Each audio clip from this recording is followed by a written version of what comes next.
A waitress found an injured boy in an alley holding a ring with a number carved inside. She called it without thinking. What she didn't know was that the voice on the other end belonged to a vampire king, and the boy she saved was his only son. The rain poured down hard, turning the broken pavement into a mirror showing neon signs and street lights. Mara pulled her thin jacket tighter, mad at herself for taking the alley shortcut. Her feet hurt from working 2 shifts in a row, and her pockets held exactly $32 in tips, not nearly enough to pay this month's rent. The alley smelled like wet cardboard and something metallic she didn't want to figure out. She was halfway through when she saw him. A boy, maybe 10 years old, slumped against the brick wall like a thrown-away doll. "Hey!" Mara's voice bounced off the walls. She rushed forward, her tiredness forgotten. "Kid, are you okay?" The boy didn't move.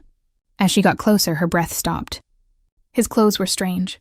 A velvet vest with real silver buttons, pants that looked handmade, like something from a costume show, but the fabric was soaking wet, sticking to his small body.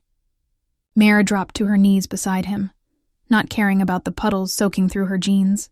"Can you hear me?" She pressed 2 fingers against his neck, searching for a heartbeat. Nothing. Her heart pounded as she tried his wrist instead. Still nothing, but he was warm. Too warm for someone lying in the rain. And his skin, it was super pale, almost see-through in the dim light. Come on," she said quietly, tilting his head back to check his airway. That's when she noticed his hand. Small fingers gripped tight around something. She gently opened them. A ring. Heavy gold with a detailed design carved on top. A crown stabbed by thorns surrounding a single drop of what might have been a ruby. The detail was amazing. The kind of work you'd see in a museum. She turned it over and her heart stopped. Numbers were carved inside the band. A phone number. Mara stared at the unconscious boy, then at the ring, then back at the boy. Every feeling inside her screamed, "This is wrong." Wrong clothes, wrong situation, wrong everything. She should call 911. That's what normal people do. But something about the ring felt on purpose, like it was meant to be found. Her phone was already in her hand. Before she could question herself, she dialed. 1 ring, 2 rings. "Speak." The voice that answered wasn't a greeting. It was an order. Deep, smooth, with an accent she couldn't place. British, maybe Eastern European. It made the hair on her arms stand up. Mara's voice cracked. She cleared her throat. "I found a boy. He's unconscious in an alley on 5th Street near the old theater. He has no heartbeat, but he's warm, and he's holding this ring with this number." "Describe him." The voice cut through her, rambling like a knife. "Maybe 10 years old, really pale, dark hair, wearing weird fancy clothes." "What color are his eyes?" "I don't know. They're closed. He's unconscious." "Open them." The command in that voice left no room for arguing. Mara's hand shook as she gently lifted one of the boy's eyelids. She gasped. His iris was the color of amber, but inside it, tiny flecks of gold seemed to move like sparks in eddying fire. "Gold," she whispered, "with gold flecks that move." The silence on the other end stretched so long, she thought the call had dropped. "Your name." It wasn't a question. Mara Chun. "Look, this kid needs a hospital. Stay exactly where you are. Do not let anyone get near him. Do not call anyone else. We are coming. Wait, who are—" The line went dead. Mara stared at her phone, her mind racing. We? Who was we? Should she call the police anyway? But something in that voice had been absolutely sure, almost desperate, though it was wrapped in steel. She looked down at the boy. He seemed even paler now, if that was possible.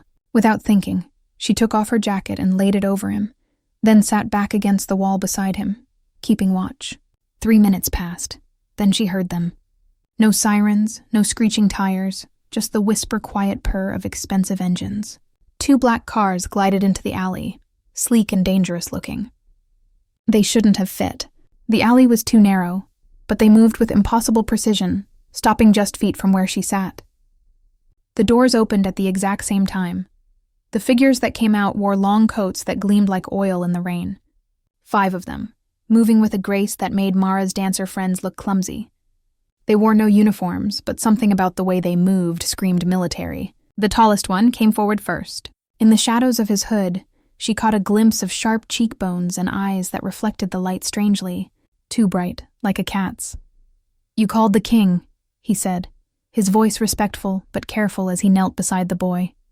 His hands moved over the child with practiced skill, checking vitals, looking at the ring still held in Mara's palm. "Step back, please. Is he going to be okay?" Mara didn't move. "What's wrong with him?" The man's head snapped toward her, and for just a second she saw his eyes clearly. They were silver, actual metallic silver. "You found Prince Adrian alive. That's all that matters." He gestured, and two others moved forward with a stretcher that looked more like a medical pod, all padding and straps. "But you've contacted the king directly. He will want to speak with you." "Prince?" The word came out as a squeak. "Prince of what?" The man stood, and Mara suddenly realized how tall he was. "Over 6.5 feet easily. That's not my question to answer. But you saved the heir's life tonight." His silver eyes studied her with a look that made her want to shrink back. "Whether that's a blessing or a curse for you remains to be seen." They lifted the boy, Adrian, with amazing gentleness, securing him in the pod. One of the figures pulled out a tablet, taking quick photos of the exact spot where he'd been lying. The wall, the puddles, everything. "Wait," Mara called as they began moving back toward the cars. "That's it? You're just taking him? What about his parents? What about—" The tall man paused at the car door, turning back to her. In the light from the vehicles inside, she could see his face clearly now. Beautiful and terrible at once. Too perfect to be human. "Miss Chun, go home. Lock your doors. Someone will contact you within 24 hours. He paused, and something almost like sympathy crossed his face. "And for what it's worth, thank you. Adrian is precious to many. You did a brave thing tonight." Then they were gone, the cars sliding back out of the alley as silently as they'd arrived, leaving Mara alone in the rain with her soaked jacket and $32 in tips, and the absolute certainty that her life would never be the same. Mara didn't sleep. She sat on her lumpy couch, staring at her phone, waiting for it touring. Her wet clothes had left a damp spot on the cushions, but she couldn't bring herself to care. Prince Adrian. The name rolled around in her mind like a marble in an empty jar. Prince of what? And those eyes. Silver eyes that reflected light like animal eyes. The way they'd moved, silent and synchronized. She'd Googled Prince Adrian 17 times. Nothing matched. No missing child reports. No royal families with that name. At 4:47 a.m., someone knocked on her door. 3 precise knocks. Not the pounding of police or the timid tap of a neighbor. Something in between. Mara's hand trembled as she looked through the peephole. A woman stood in the hallway, impossibly beautiful, wearing a perfectly fitted black suit. Her skin was dark, flawless, and her eyes, even through the distorted glass, seemed to glow faintly. "Miss Chun, we spoke on the phone. I'm here to escort you." Mara hadn't opened the door. The woman shouldn't have known she was looking. "Escort me where?" Mara's voice cracked. "The king wishes to speak with you about Adrian." A pause. "Please, the boy is asking for you." That did it. Mara opened the door. The woman's smile was polite but showed nothing. "Bring nothing. You'll return before dawn." The car ride took 40 minutes, winding through parts of the city Mara barely recognized. They stopped at the old Cathedral of Saints, the one that had been under construction for the past decade. The woman led her around the back to a service entrance that looked rusted shut. It opened at her touch. The stairs going down seemed endless. Emergency lights flickered at different spots, casting everything in sickly yellow. Mara counted 73 steps before they reached a door made of something that looked like black marble. The woman placed her palm against it. The door swung inward silently. Mara's breath caught. The room beyond was huge, with high ceilings that disappeared into darkness. Chandeliers hung like frozen waterfalls of crystal, casting cold white light across furniture that belonged in a palace. Tapestries older than the city itself lined the walls. And everywhere, people in elegant clothes watched her with eyes that caught the light wrong. "This way." They walked through rows of stairs. Mara heard whispers in languages she didn't recognize. Her sneakers squeaked on the polished floor. At the far end, on a raised platform, sat a man in a chair that wasn't quite a throne, but commanded the same respect. Lucian. She knew it was him instantly. The voice on the phone made real. He was tall, even sitting down, with dark hair pulled back from a face that could have been carved from pale marble. His suit was perfect, midnight blue that seemed to absorb light, but it was his eyes that froze her in place, ice blue, ancient, and fixed on her with a look that made her feel see-through. "Miss Chun?" His voice rolled through the room like distant thunder. "Approach!" Mara's feet moved before her brain caught up. She climbed the 3 steps to the platform and stopped, unsure whether to bow or shake hands or... "You found my son on 5th Street at approximately 11:43 p.m. Not a question. Tell me everything, every detail. What he looked like, how he was positioned, whether he spoke." He didn't speak. He was unconscious, no heartbeat but warm. He was just there against the wall. Mara's words tumbled out. His clothes were fancy, old-fashioned. And the ring... He was holding your ring so tight I had to pry his fingers open. "Did you touch the crest?" "Just to turn it over and see the number. Why?" Lucian's expression didn't change, but something flickered in those ancient eyes. "The crest is enchanted. It should burn human skin on contact, yet you show no marks." Mara looked at her palm. "Perfectly fine. I don't understand." "Neither do I." Lucien stood, coming down the steps with liquid grace. Up close, she could see he was even taller than she'd thought, at least 6.5 feet. He circled her slowly, studying. "Adrian disappeared from the castle grounds 3 hours before you found him. He was taken. The substance in his bloodstream is enchanted silver, gone for 2 centuries. Someone got it specifically to hurt him. Is he okay?" The question burst out before Mara could stop it. For the first time, something softened in Lucian's expression, almost impossible to see. "He's recovering, but he's been asking for you, calling your name in his sleep." "We've never met before tonight, have we, Miss Chun?" "Never." "Then how does my son know your name?" The question hung in there like a blade. Before Mara could answer, a commotion erupted from a side hallway. A small figure in an oversized white shirt broke free from a nurse's grasp and ran across the room. "Mara!" Adrian threw himself at her, small arms wrapping around her waist. Mare instinctively caught him, studying them both. The boy looked up at her with those impossible amber gold eyes, and tears streamed down his pale cheeks. "You came back," he whispered. "I was so scared you wouldn't come back." Mara's heart twisted. She knelt down to his level. "Hey, it's okay. You're safe now." Adrian buried his face in her shoulder, and she felt him shaking. Over his head, she met Lucien's gaze. The Vampire King stared at his son clinging to a human stranger, and for just a moment, Mara saw something almost like fear cross his perfect face. "Adrian." Lucian's voice was gentler now. "You need to rest." "No." Adrian's grip tightened. "She saved me. She's safe. I know she's safe." Mara caught Thestris on that word. "No. Not think. Not feel. No." Lucian's jaw tightened. "Miss Chun. It seems you've become tangled in our world whether either of us wants it." He gestured to the woman who'd brought her. "Prepare a room. She stays here tonight under guard for her protection." "Wait, I didn't agree to..." "Someone tried to kill my son with a weapon that shouldn't exist. They failed because of you. That makes you either a witness..." Those ice-blue eyes pinned her in place. "Or an accomplice. Until I figure out which, you're not going anywhere." They let her go at dawn. Mara stumbled into her apartment as pale sunlight crept through the blinds, exhausted but too wired to sleep. Lucian had questioned her for 2 more hours. The same questions, different angles, watching her face for any hint of lying. She told him everything 3 times over until the words felt meaningless.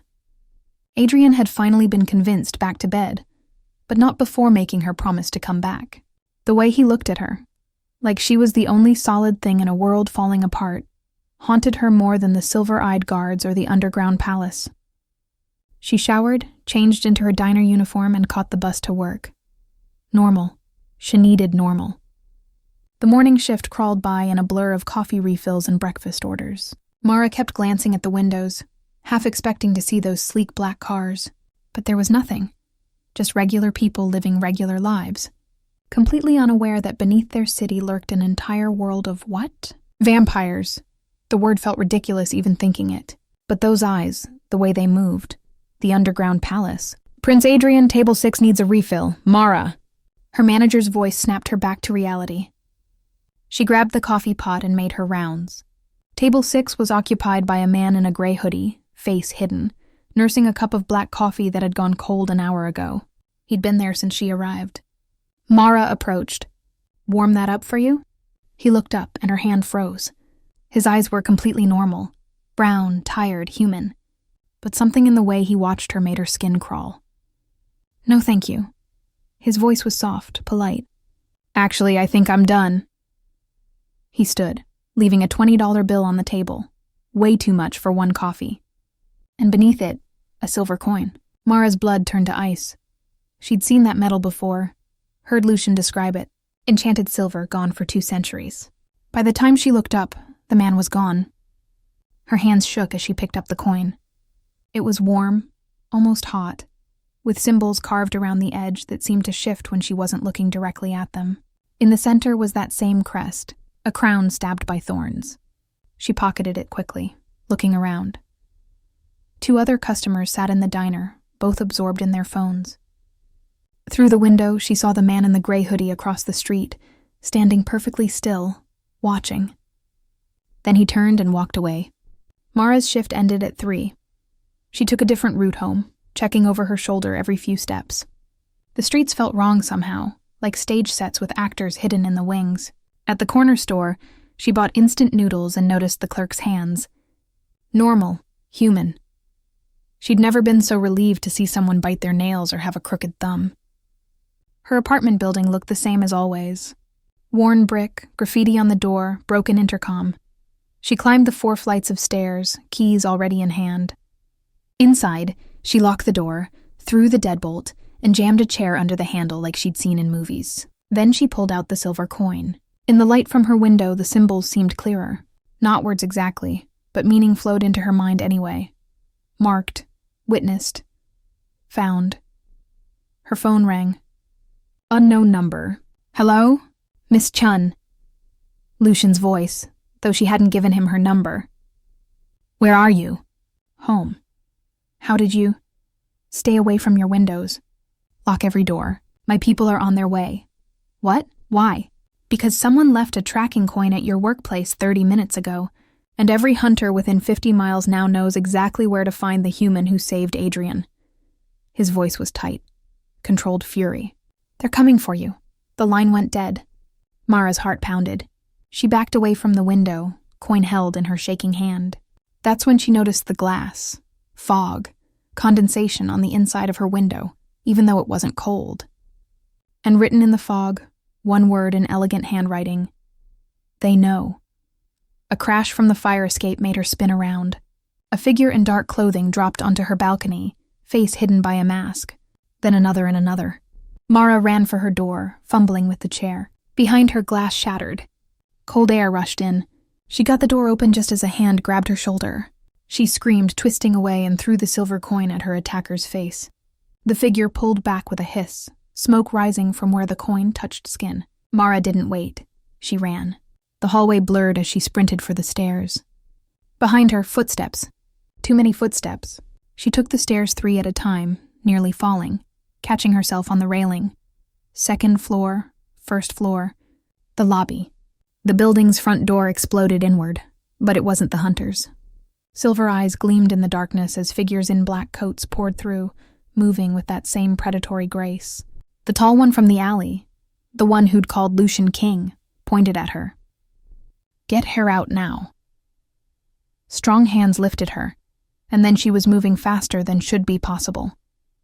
The world a blur of motion and cold air and the distant sound off fighting behind them. They put her in a waiting car. The door slammed shut. Adrian sat in the back seat, small and pale in his oversized clothes, eyes wide with fear. "I told Father you weren't safe," he whispered. "I felt them coming. I felt them hunting you."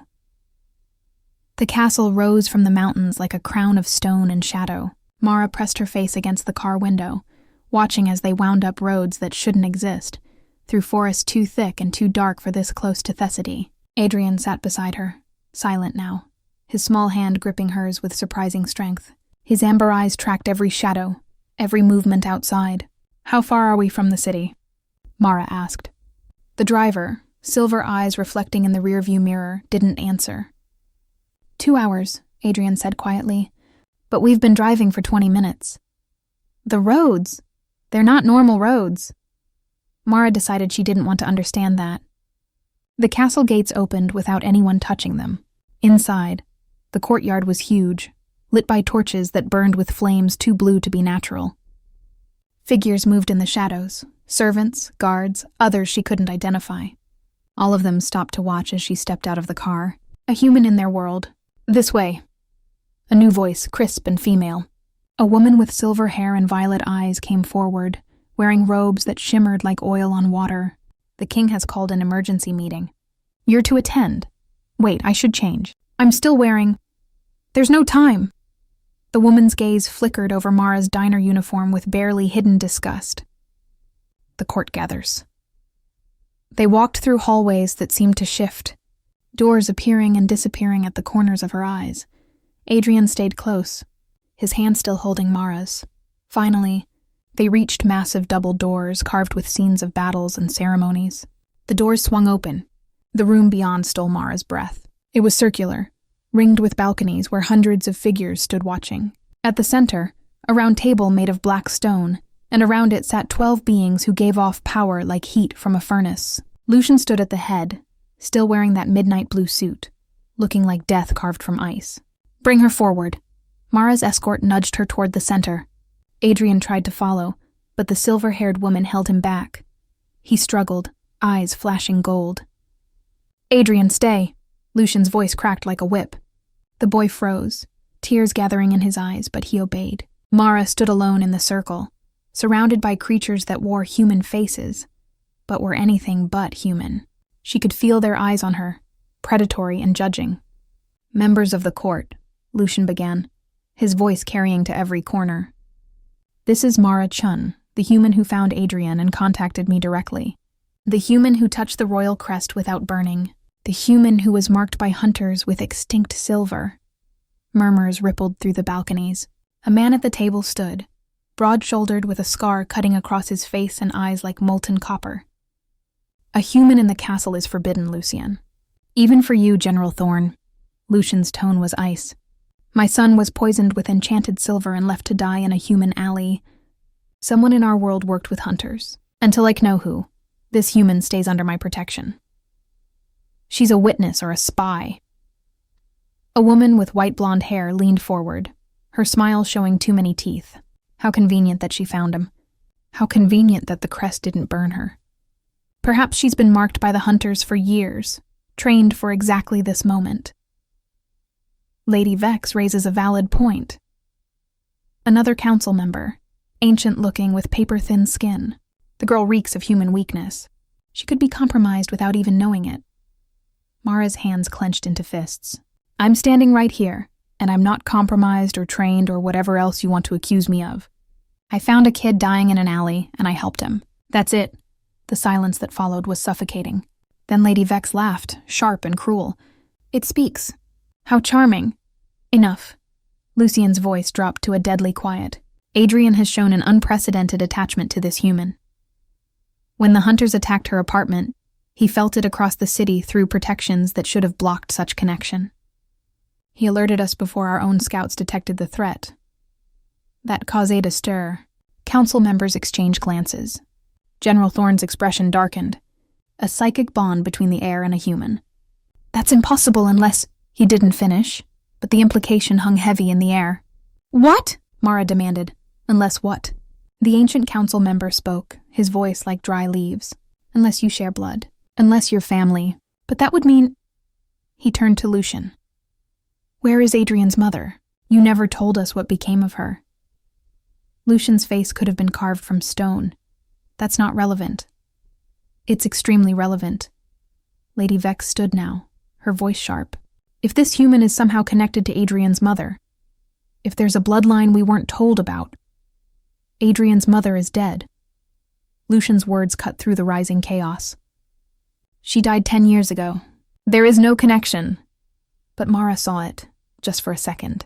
The flicker of doubt in his eyes. She feels like home. Adrian's voice rang out from where he stood with his escort. Like the dreams I have of someone singing to me when I was little.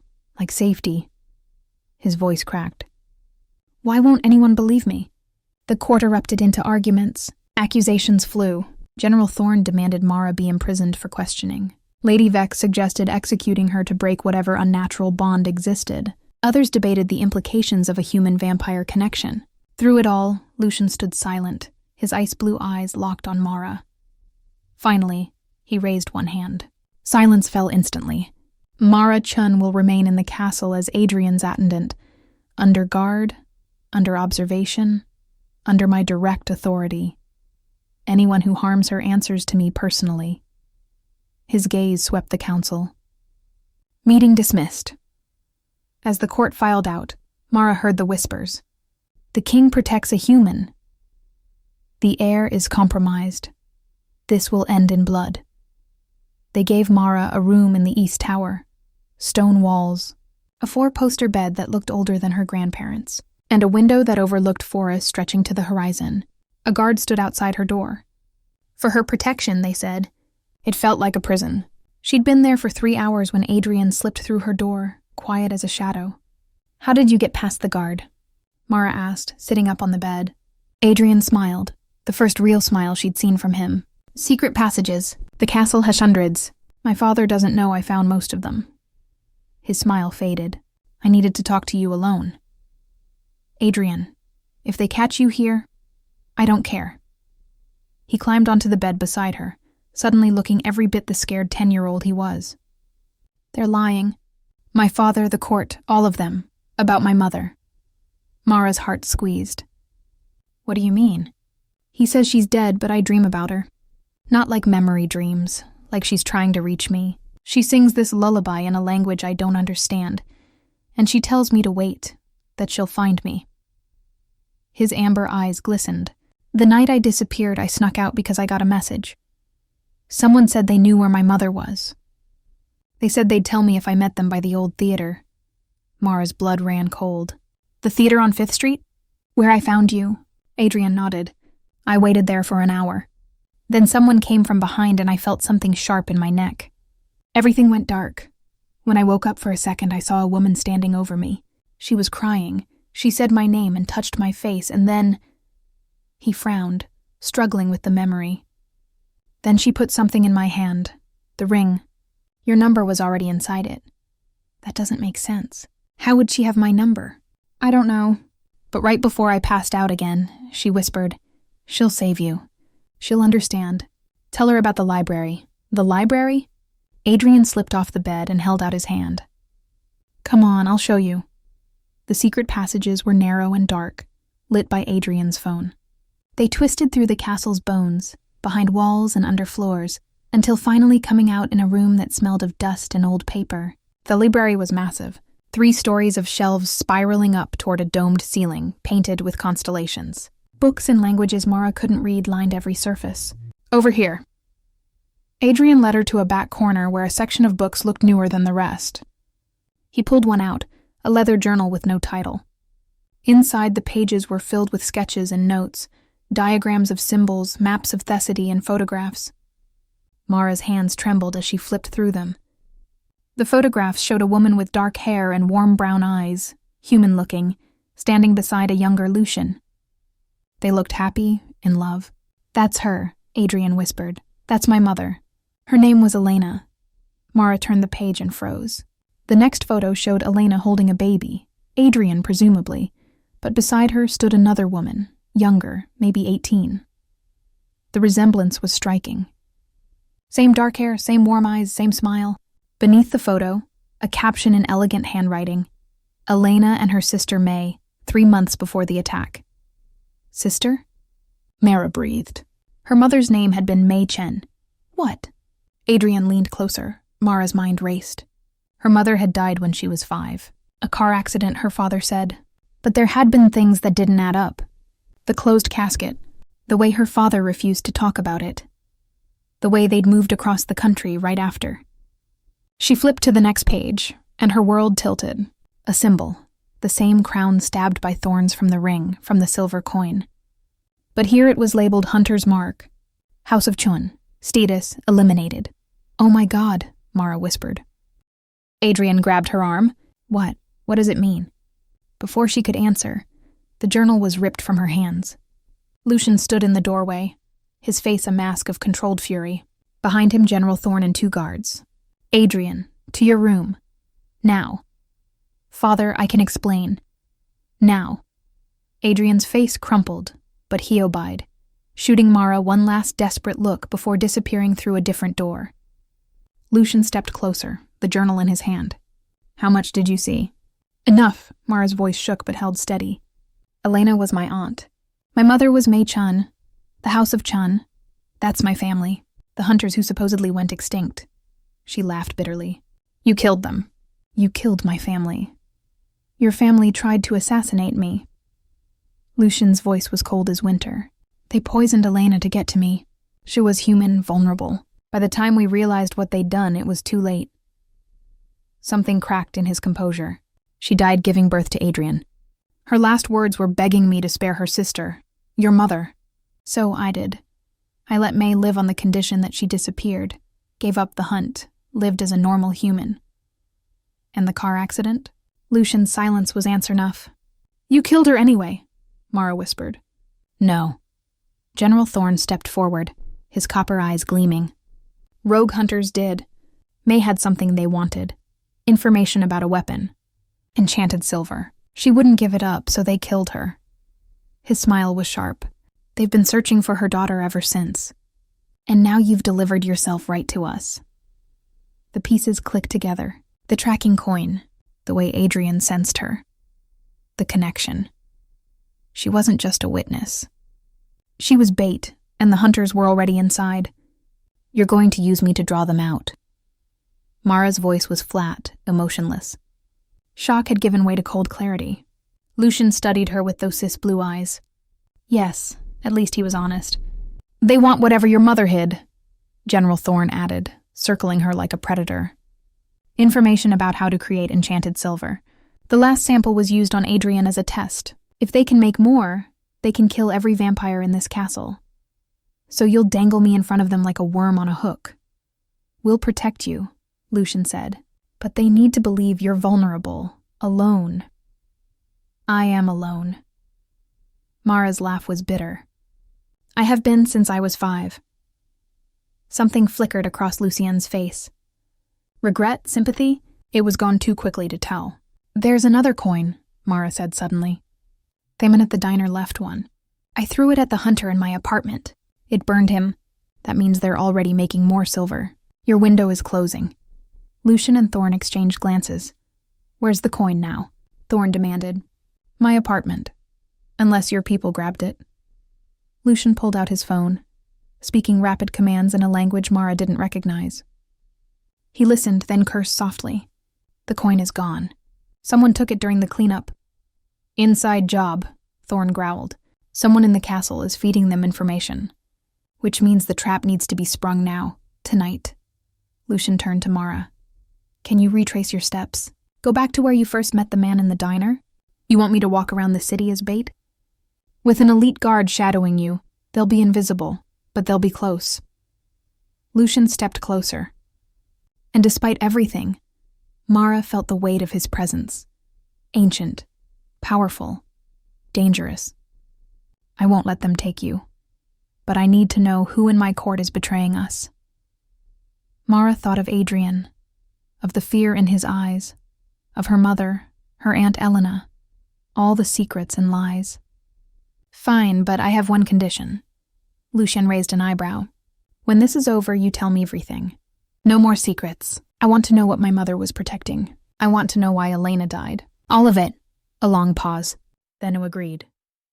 2 hours later, Mara walked through downtown in the same clothes she'd worn that morning. The diner uniform, now wrinkled and stained. She looked exactly like what she was. Exhausted, alone, vulnerable. The evening crowd flowed around her, normal people heading to dinner, to bars, to ordinary lives. None of them knew that death walked among them, wearing human faces. Mara's earpiece crackled. Left side 20 meters gray jacket, Thorne's voice. She glanced casually. A man in a gray jacket. Not the same one from the diner, but similar. He was watching her reflection in a shop window. I see him. Keep walking. We're tracking 3 others. They're coordinating. Her heart pounded, but she kept her pace steady. At the corner, she turned toward the warehouse district. Abandoned buildings, fewer cameras. exactly where someone would go if they were trying to disappear. The streets grew emptier. Streetlights flickered. "Mara," a new voice in her ear. "Lucian. 2 more behind you. They're closing in. When I give the signal, drop to the ground." "What signal?" A figure stepped out from an alley ahead. The man from the diner, gray hoodie, pushed back. His face was ordinary, forgettable, except for his eyes, filled with hate. "Mara Chun, daughter of Mei Chen of the House of Chen." His voice carried in the empty street. "You have something that belongs to us." "I don't know what you're talking about." "Your mother stole our family's research, the formula for enchanted silver. She hid it before we could get it." He moved closer. "Tell us where and we'll make your death quick." "And if I don't know?" His smile was cold. "Then we'll make it slow." 4 more figures came out from the shadows. They formed a circle around her, closing in. "Now!" Lucian's voice cracked in her ear. Mara dropped. The world exploded into motion. Vampires dropped down from rooftops, impossibly fast, impossibly graceful. Thorn hit the ground like a meteor, his fist connecting with the diner man's face. Bones cracked. Blood sprayed. But the hunters were ready. They pulled out weapons, crossbows loaded with bolts that gleamed silver. One fired. A vampire guard screamed. The bolt stuck in his shoulder, smoke rising from burning flesh. Mara scrambled backward as the fight erupted around her. Vampires moved like liquid death, but the hunters had silver. Every hit on a vampire sizzled and burned. The dinerman recovered, pulling out a knife. Silver blade, fancy handle. He lunged, not at the vampires, but at Mara. She rolled. His knife sparked against pavement. He came again, faster than any human should move, a blur of midnight blue. Lucian appeared between them, catching the knife bare-handed. His palm smoked burned, but his grip didn't waver. He twisted, and the hunter's wrist snapped with a sound like breaking branches. The man screamed. Lucian's other hand shot out, fingers wrapping around his throat. "Who sent you? Who in my court is your contact?" The hunter's eyes bulged. Then he smiled through the pain. "You'll never know, Your Majesty." He bit down. Mara heard the crunch. Poison. The hunter shook once, twice, then went still in Lucian's grasp. Around them, the other hunters were falling. Thorn had 2 pinned, but they'd also taken their own lives. Only one remained, a woman, young, terrified. Lucian dropped the dead hunter and turned to her. "Talk!" The woman's eyes darted desperately. "The factory, Pier 19, there's more. An army, they're making weapons. And someone from the castle is coming tonight with the heirs." An arrow punched through her chest from behind, silver-tipped, fired from the darkness. She collapsed. Lucian spun, searching the rooftops. "Fall back. It's an ambush." But Mara's blood had gone cold for a different reason. The heir. "Adrian," she breathed. "They're going after Adrian." The castle was chaos when they arrived. Alarms screamed through the halls, a sound like dying animals that made Mara's teeth ache. Vampires ran in every direction, some armed, others hurrying servants and younger vampires toward safe rooms. "Where's Adrian?" Lucian's voice cut through the noise. A guard skidded to a halt. "East Tower, my lord, locked in his rooms as per protocol." Lucian was already running. Mara sprinted after him, Thorn and his soldiers flanking them. They took stairs 3 at a time, moving so fast Mara's legs burned trying to keep up. The door to Adrian's room hung open, splintered. Inside, furniture was overturned, curtains shredded, and on the floor, 2 guards lay unconscious, not dead, but broken. Adrian was gone. "No!" The word tore from Lucian, raw and inhuman. "No, no, no." Thorn gripped his shoulder. "Focus! Where would they take him?"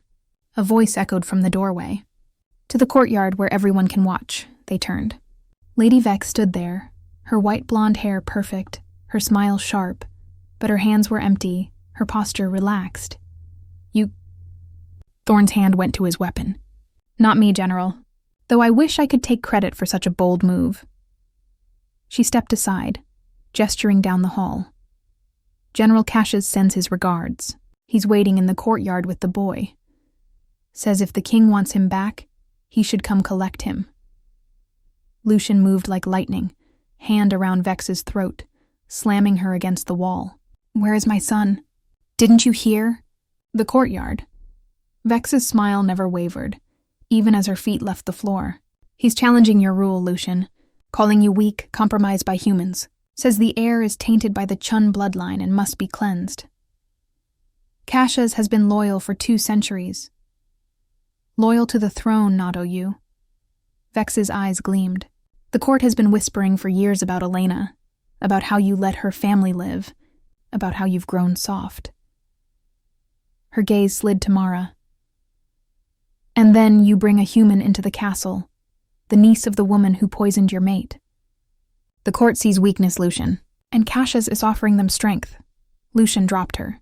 She landed gracefully, straightening her dress. Why tell us this? Mara demanded. If you support him, I support power, and right now I'm curious to see who has more. Vex's smile turned predatory. Make it entertaining, at least. The courtyard was packed. Every vampire in the castle stood in a massive circle, tier upon tier, filling balconies and windows. Torches burned with that strange blue flame, casting everything in an otherworldly glow. In the center stood General Cassius. He was massive, easily 7 feet tall, broad as a wall, with a scar cutting across his face that Mara now realized marked him. His copper eyes burned as he held Adrian in front of him, one hand clamped on the boy's shoulder. Adrian's face was tear-streaked, his eyes wide with terror, but he stood straight, defiant. Lucian, Cassius's voice boomed across the courtyard. You've allowed human corruption into our halls. This boy, your heir, carries tainted blood, Chun blood, hunter blood. Murmurs rippled through the assembled vampires. Lucian came down the stairs slowly, each step measured. Mara followed, Thorn beside her. The crowd parted like water. Let him go, Cassius. Lucian's voice was deadly quiet. This is treason. This is survival. Cassius shook Adrian slightly. The boy winced. Your human mate died from her family's poison. Now you protect another Chun. Now you let this girl walk our halls, sleep in our tower, influence your son. He looked around at the crowd. The king has lost his way. He chooses humans over vampires, sentiment over strength. My father is stronger than you'll ever be. Adrian's voice cracked with emotion. You're just afraid. Cassius's hand tightened. Adrian cried out. Mara felt Lucian tense beside her, saw his control breaking. One wrong move and this would become a bloodbath. Let me talk to him, she whispered. You can't. He wants to prove you're weak because of me. So let me prove him wrong. Before Lucien could stop her, Mara stepped forward. The crowd's attention shifted. Hundreds of predatory eyes fixed on her. She felt like a rabbit in a den of wolves. General Cassius. Her voice shook but carried. You're right. I'm human. I'm weak. I have no powers, no strength, no mortality. She took another step. But I saved Adrian when none of you could find him. I touched the royal crest without burning, and I figured out in 3 days what your intelligence network missed, that hunters were inside your walls. Cassius's eyes narrowed. Brave words for prey. My mother died protecting a secret from hunters. My aunt died giving life to that boy you're holding. Mara's voice grew stronger. The Chun family didn't poison Elena. Rogue hunters did, trying to get to Lucien through her. My mother refused to help them, so they killed her too. And now they want to kill Adrian to destabilize the throne. Lies, Cassius spat. Then why did you meet with them? The voice came from above. Every head turned. On a high balcony stood the ancient council member, holding a document. I had our archives searched. General Cassius made 3 unauthorized trips to the city in the past month. Each time hunters attacked shortly after. He let the paper drift down. You're not saving us from humans, Cassius. You're selling us to them. The crowd erupted. Vampires surged forward. Cassius's face twisted with rage. His hand moved to Adrian's throat. Then the boy dies. A silver blade erupted from Hishist. Adrian had pulled a knife from Cassius's own belt and driven it upward with strength no 10-year-old should possess. The enchanted silver burned, and Cassius screamed, releasing the boy. Adrian stumbled away. Lucian was there instantly, pulling his son behind him. Cassius fell to his knees, smoke rising from the wound. He looked up at Lucian with hate-filled eyes. This isn't over. Yes, Lucian said softly. It is. He moved faster than sight. When he stopped, Cassius's head rolled across the courtyard stones. Silence. Absolute, suffocating silence. Then Lucian turned to the assembled court, his voice carrying to every corner. Let it be known, Mara Chun is under royal protection. Any who harm her, threaten her, or question her place here will answer to me personally." His ice blue eyes swept the crowd. And to be clear, that is not a request. That is law. He placed one hand on Adrian's shoulder. The other he extended toward Mara. She took it. Together, they walked through the silent crowd back toward the castle. Behind them, Cassius's body turned to ash in the torchlight. 3 days later, Mara stood on the castle balcony, watching the sunrise paint the mountains gold and crimson. Her diner uniform was gone, replaced by clothes that actually fit. Simple, comfortable, but made from fabric that probably cost more than her monthly rent. Her apartment was gone too. The hunters had burned it the night of the ambush, destroying any evidence her mother might have hidden there. Everything Mara owned in the world now fit in a single bag. She should have felt lost. Instead, she felt strangely free. "You're up early," Adrian's voice came from behind her. She turned. He looked better, color in his cheeks, gold bright in his eyes. The terror of 3 nights ago had faded, though she caught him having nightmares sometimes, crying out for his mother. "Couldn't sleep," Mara admitted. "Too much thinking." Adrian joined her at the railing. For a while, they just watched the sunrise together. "Father wants to talk to you today," Adrian said finally, "about your choice." The choice. Stay or go, remember or forget. Lucian had offered her a clean exit yesterday. A memory wipe, a new identity, money to start over anywhere in the world. She'd be safe, protected, free from the vampire world forever. Or she could stay, become Adrian's guardian, his teacher, his bridge to the human world he'd never truly known. Live in the castle, surrounded by creatures who'd never fully trust her, bound to a family marked by tragedy. "What do you want me to do?" Mara asked softly. Adrian's hand found hers. "I want you to stay. But that's selfish. You have your own life, your own... I have nothing." The words weren't bitter, just honest.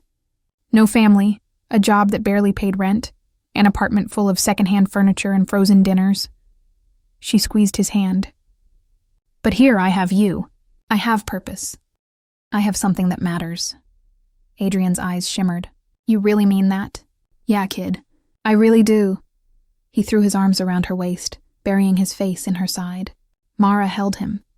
This strange vampire prince who somehow felt more like family than anyone had in 15 years. "Though I should probably learn how to fight," she added, "if I'm going to survive here."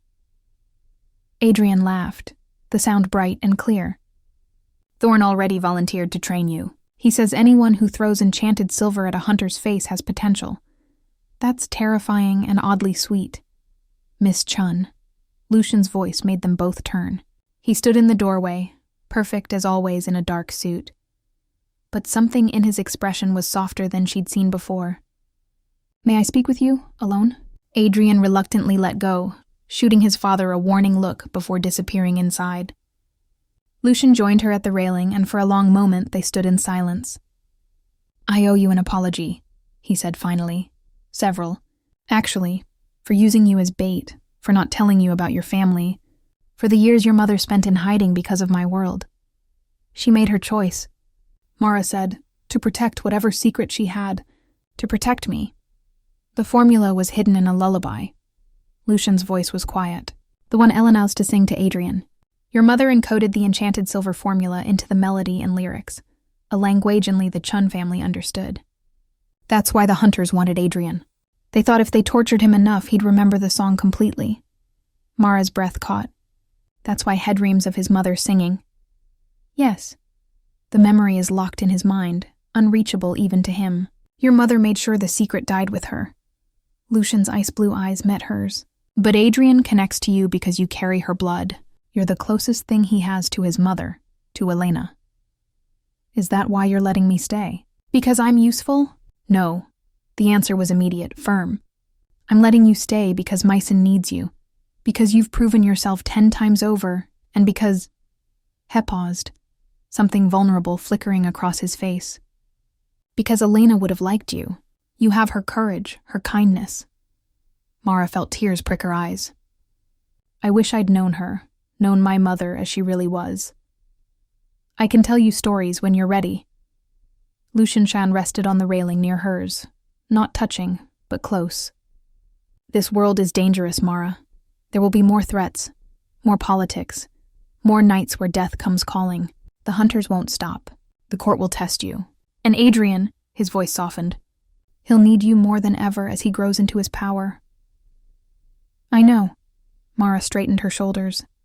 I'm ready. A ghost of a smile touched Lucian's lips. Then welcome to the family.